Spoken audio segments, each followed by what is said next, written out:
Stay tuned. Also happens to be my daughter's name. Okay.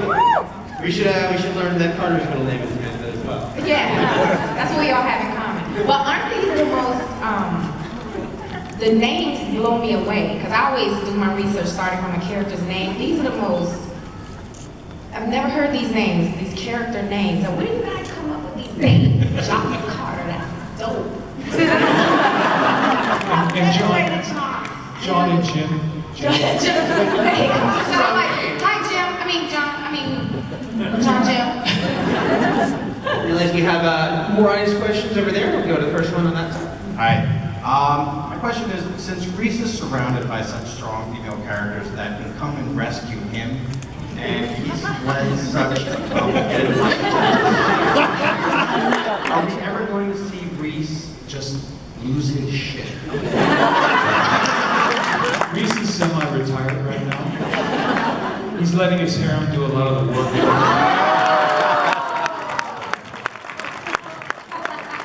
Only like choice, baby. Only like choice. Yes, you will. Reese will lose his shit. For a very good reason. Hi. Jim, my wife wanted me to say hello. I couldn't let her come today because I didn't want her to be in the same room with you.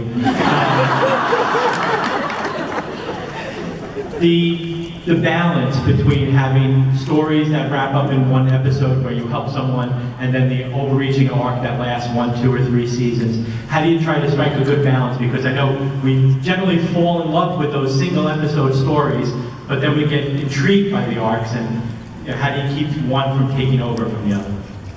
And that's for Greg or any of the cast, how they feel about it. You really hit on something. I think that the landscape of television is changing, and by that I mean broadcast television. The content that's coming out on cable right now is just phenomenal. It's the serialized shows. Well, that demographic has responded so favorably to that type of storytelling that I think we all now have to look at it. Broadcast television, has been able to do great standalone television for a long time, but I think that the audience is hungry. They're hungrier for the larger mythology, the larger serialized arcs, and I think that's what we're endeavoring to do here. We talk about the show The X-Files a lot. Shows like that where you could have a really strong standalone episode, but also there's a bigger story being told. We like to think of it, this is a book, every episode is a chapter in that book, and we feel like you need something else to keep you going, and that's what inspires us. And I feel like we have to be able to keep telling those stories. We have to be taking you somewhere. We're taking you on a ride. So where's this all going? And I think the great part is that we have a mythology built into our show. Some people call it science fiction. It appears to be, but it's pretty factual, and it's just fun. That's the fun part of the story, and that's what we're endeavoring to keep telling. I guess for either Greg or Denise to You follow also, just to mention, the writing and everything, but how the look of this. One thing that Jonah promised and has delivered on is the cinematic look that we're doing. The amount of coverage, and you have people like Fred Toy right here who are brilliant. Bringing stuff that we've watched for years in movies, putting it on television. So you have this film look, and obviously we're not using a film camera. We're using the computer chip, so the amount of speed, the amount of shots that we can get, and the amount of setups, and they're capitalizing on quite a bit of it. Thank you. One thing I really like though is that there are standalone stories, although there are true standalone stories, and a lot of times you kind of sneak in on us and it turns out to be a piece of the bigger story, or it introduces an element that we'll be continuing. Is that kind of fun for you, where you can kind of veer off like that, or what appears to be a case of the week? Absolutely. We love our twists, and we love when someone breaks out, a character breaks out. Obviously Sarah and Ruth and all these characters that we love to keep bringing back. When someone pops and they're amazing on our show, we just have to have them back. And if we can, sometimes it's planted intentionally, and then we're going down that road, and eventually we know that that's going to be the great thing. But sometimes we love the character, or we love the storyline. It becomes part of a larger story. Next question on that side. Jim, when you see scripts that you have romantic feelings, are you glad? Or would you prefer to keep going on your own with Finch?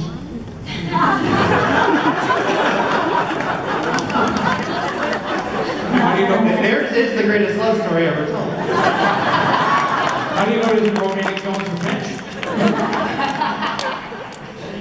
Only romance on this show is between Root and Shaw. Are you asking me if Reese has romantic feelings? I have no idea where the writers are, going to go one way or another, but I'm sure Reese does have something in there for someone here sometime. Zoe's a special friend. Zoe is a... One thing I did want to say is that Jonah Nolan isn't here, and this, and I say, obviously I'm making a hell of a comparison here, but he's a young Orson Welles. This man is, I don't know if any of you have seen Memento. But what he does in storylines and he sees a great time and he puts it in, and really a great visionary. And you'll be hearing about him more and more and more in the future. He's really, like I said, I'm making a heavy comparison, but that's how I see this guy, and really has done a phenomenal job in capturing another dimension that we so rarely see on television and even on film. Sarah, with the characters of Reese and Shaw, there are a lot of similarities, and I can see it both being like, oh, maybe they'd be a good romantic pair because they're so similar, or it's they're almost like siblings who kill together. What do you think about the two of them and their dynamic? Wait, did you just say they were hot siblings that killed together? I didn't say hot, but it was implied. I don't, it's interesting because a lot of people have approached me. I don't know if they've approached you, Jim, about it, but first of all, I think it's the death of any show when you put, two, strong leads like that together. So, I hope it's never anything that happens just because I don't know, but I don't know, it's interesting. People say that. I don't know where they They get used it to from. say it about me. It was like, when's Reese and Carter gonna make out? Yeah. I was like, he's too busy saving and protecting me. And I just want to see her love. I think that's what it is. They want to see this handsome face right here just macking on some girl. Doesn't that it's Zoe one day, Carter the next, Shaw the next, Roots next, and then maybe Finch.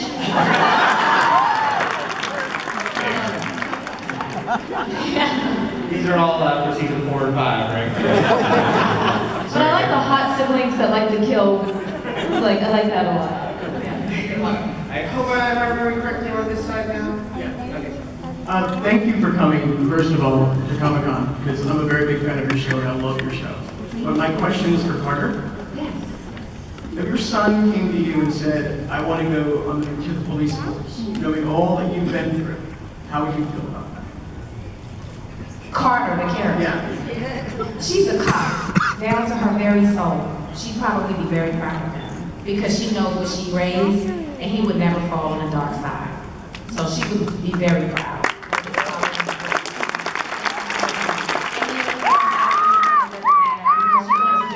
That's my boyfriend. He loves me. Batman. Hi, my boyfriend right there. So after everything that she's been through, she still would want him. Yeah. I think she'd be honored that he's following in my footsteps. Absolutely. Okay. I appreciate it. She's going to take down HR, so it'll be And I think they would be pissed if they knew I had Elias, but that's why she's not telling them. Get the next person over here. How did you guys decide you should add a dog to the main cast? That was brilliant.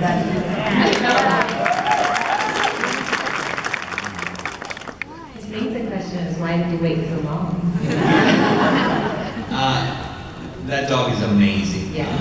It's a Belgian Malinois, which is the same breed of dog that the SEAL team used when they went in to get Osama bin Laden. It's one of the smartest breeds. out there. And, Michael Emerson is often tasked with walking him, and it's very difficult because Michael he's disabled, he's playing that he's disabled, he's trying to hold a dog and remember his lines and hit his mark all at the same time. And I know how hard it's been on him, but man, people love that dog. Don't kill him. I have to admit, when I told my wife I'd be doing this, she loved the show, she loves the entire cast, but she goes, is Bear going to be there? You're really upset with me if you want. Hi, how are you? I'm super nervous, I'm sorry. My question is for Jim. My mom loves you, but she couldn't be here because she's really ill. Would you mind signing an autograph for her after the You betcha, panel? no problem. Thank you so What's your mom's name? much. Doris. Hey, is anybody videotaping me right now? Yes. I have no idea. Do you have your camera phone? You have your camera?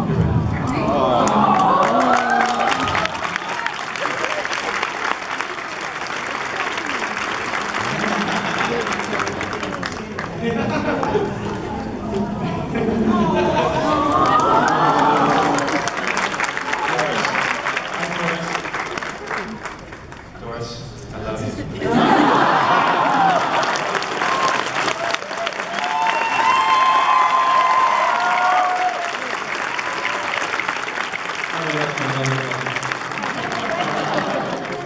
I need You your have to email. get the camera.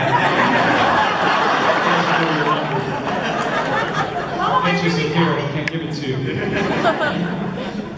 Get the next person on that side. There have always been overtones of orthodoxy in the show from season 1, where Finch was kind of broken to Machine God, and Reese was like the clergy, kind of affecting the will of Machine God to protect people. And now that Ruth's messianic complex is kind of becoming physically manifest, and the machine seems to be talking to other people, I was wondering if we're going to see maybe a splintering of this sort of orthodoxy. There's always potential for that. You are not doing a live reading of the show. I think it's extremely interesting that Root refers to the machine as a she, the way sailors refer to a ship. We definitely think, when Harold Finch built the machine, it would be very interesting to explore the idea that perhaps he wasn't the only one. It's just when the Manhattan Project was being built, you understand that there were other entities out there racing to get the bomb. And you could imagine that with the power of the machine, that perhaps, and in fact, the total information awareness, which with PRISM is the predecessor to all these things, Admiral Poindexter was trying to fund. So we're going to get into a backstory involving Harold Finch and some flashbacks that are coming up where we explore the idea that perhaps he wasn't the only one out there in this race. Could be fun. I wanted to ask Greg, we have that mysterious, unknown voice on the phone, Hirsch's boss. In the not too distant future, might we get a little more information on that woman? Absolutely. Hirsch's boss ordered the dismissal of Office of Special Counsel at the end of last season, and I think it's about time we got that question. Next question on this side. Hi, my name's Andrew, and Jim, I'm a big fan of Frequency. My mother and I watched it videos a long time ago. The overall story is just fantastic. And I'm just curious, are we going to get something going from Fusco? Lovable Lug, he just seems to be on the sidelines a lot. I mean, he was standing at the nightclub, but he didn't even get anything over there. So. I just want to say, Jeff is a phenomenal actor. Actually, we worked together on a movie called Unknown. And this man has a great soul. He is, I grew up a blue-collar kid, actually in the farm area in Mount Vernon, Washington. I worked at Combiner, I baled hay. This guy probably didn't do that, but he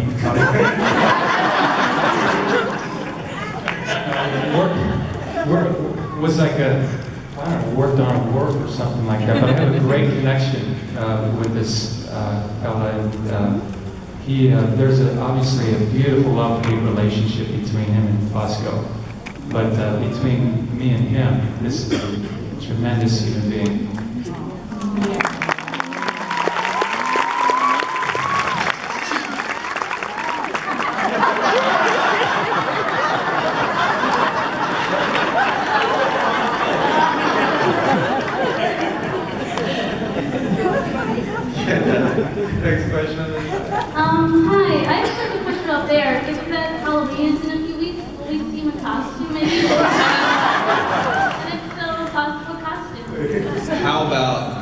flashbacks when he was a puppy.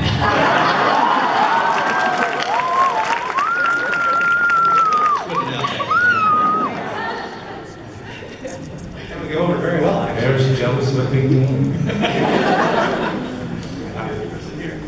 Hi, I have a question for Amy.